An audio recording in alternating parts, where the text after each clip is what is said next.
kind of concept in this title, and it just kind of went from there. And I'll say this, we spent a year writing that song. There's about 4 or 5 different versions of it.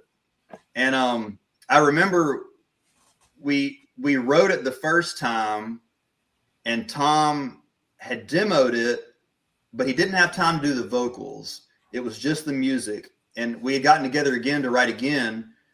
And he was like, hey guys, let me play you this, see what you think about it.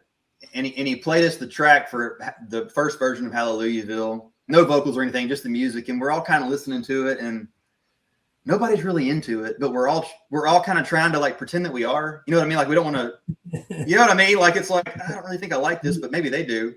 And then I remember we all kind of, I know what he's talking about. So yeah. So like we all kind of look at each other and we're like, I don't know. And then Tom's like, yeah, it's not good. So we're like, God dang it. But the lyrics were 90% there. It was the music.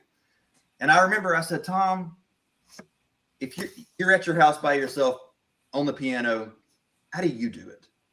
And he started playing the signature riff, if you listen to the song, and the piano, and that's kind of, and then we were like, you know, the lights started blinking, and we were like, hell yes, you know, that's it. So he did a demo that week. He was playing Tom played a Bluebird show maybe a week or so after the demo, and Missy Gallimore, who is Tim's, I don't really know what you would call her. She finds songs for him. Or I guess a plugger, I guess. Missy Gallimore was there with Faith Hill. And Faith Hill came up and sang Meanwhile Back at Mama's with Tom, because she's on that song with Tim.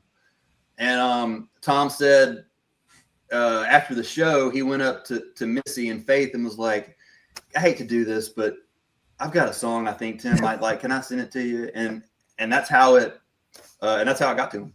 I met Tim about a year later, and he was at his island in the Bahamas when they sent it to him, and he told me, and I'm like, okay. But yeah, man. So that song got put on hold January of 2018, and it came out August of 2020.